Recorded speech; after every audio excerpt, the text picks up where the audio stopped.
The large dinosaurs went extinct around the end of the Cretaceous era. The usual story is that a meteoroid struck Earth, filling the air with soot that made it hard for plants to harvest the sun's energy, causing a cascade of death up the food chain. Under this theory, herbivores should have fared better than carnivores. But then, why did giant plant eaters go extinct while puny meat-eating mammals survived? Most suspiciously, why were all creatures heavier than 55 pounds purged?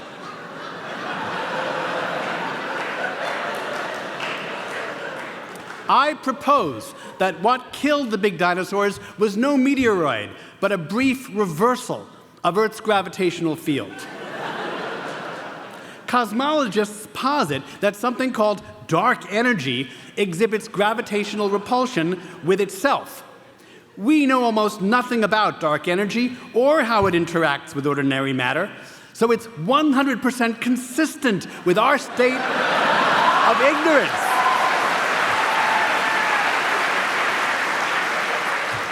To hypothesize that a pulse of dark energy could have temporarily infused our planet and its inhabitants, causing the gravitational force between them to reverse sign.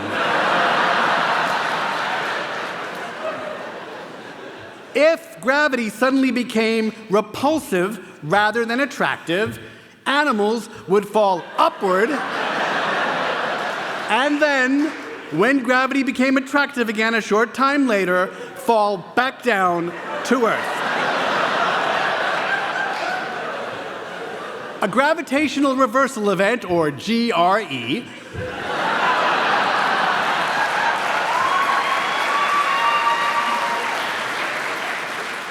of about a minute's duration wouldn't harm animals during the first 99% of the round trip because they wouldn't get high enough to suffocate. But what about that last second? There's evidence that animals the size of cats or smaller might just be able to stick the landing.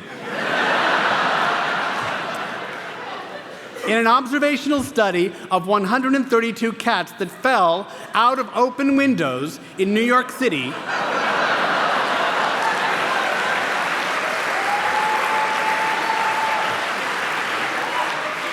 observational study, some plummeting hundreds of feet at a terminal velocity of 60 miles per hour, it was found that a full 30% required no medical attention at all. That's good enough odds for Darwin. A typical 55-pound animal would probably die, but enough of its kind would survive to repopulate the species. But really large animals wouldn't fare so well.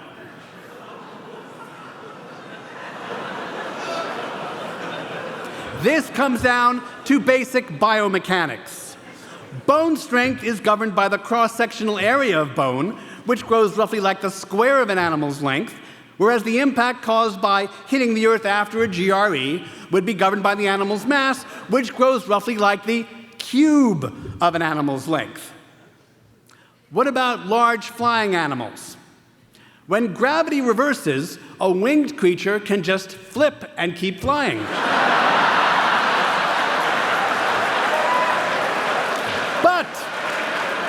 But the air isn't a safe place to be during a GRE because of all the boulders and brontosauruses and whatnot hurtling upward and then downward. If you're flying around during a GRE, you want to have as small a lateral area as possible. Now, the weight of a flying animal grows like the cube of its length, while the lift provided by a wing is proportional to the area of the wing. So bigger flying animals don't just need proportionately bigger wings, they need disproportionately bigger wings, making them easier targets to hit. The pterodactyls that didn't get killed by things falling up around them were probably too dumbfounded to dodge them when the things fell back down. Going back to the land dwellers, why are cats so good at surviving falls? Some cats pounce on their prey, but never from hundreds of feet up. Could the feline ability to survive a long fall stem from an evolutionary bottleneck that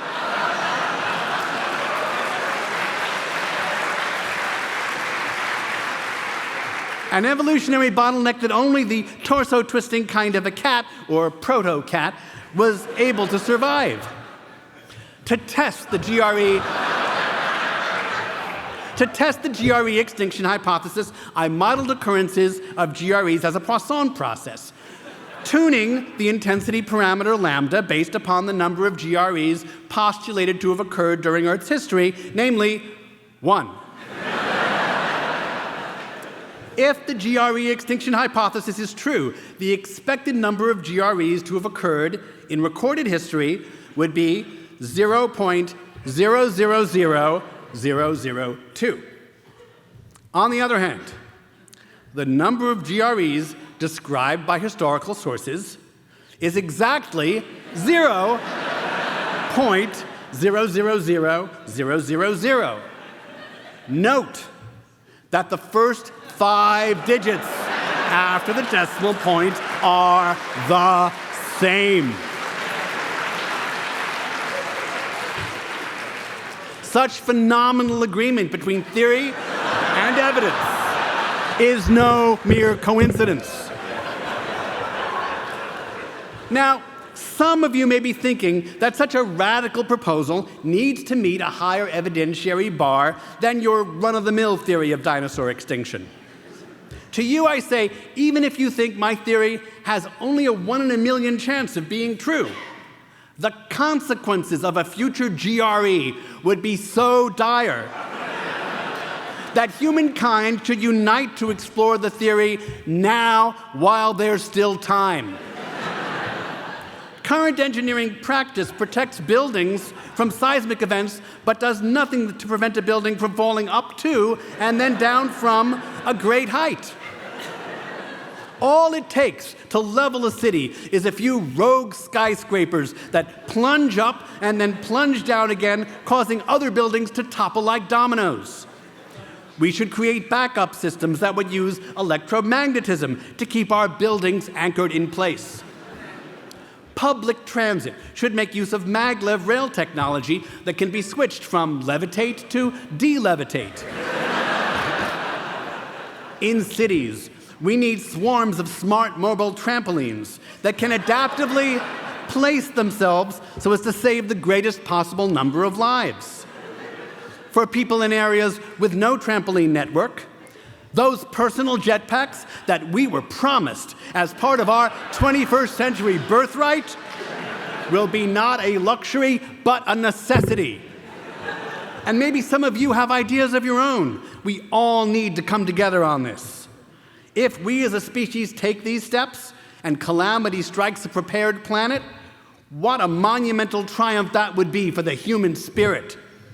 And if we as a species take these steps and calamity doesn't strike, that's fine too. Because hey, we'll have jetpacks.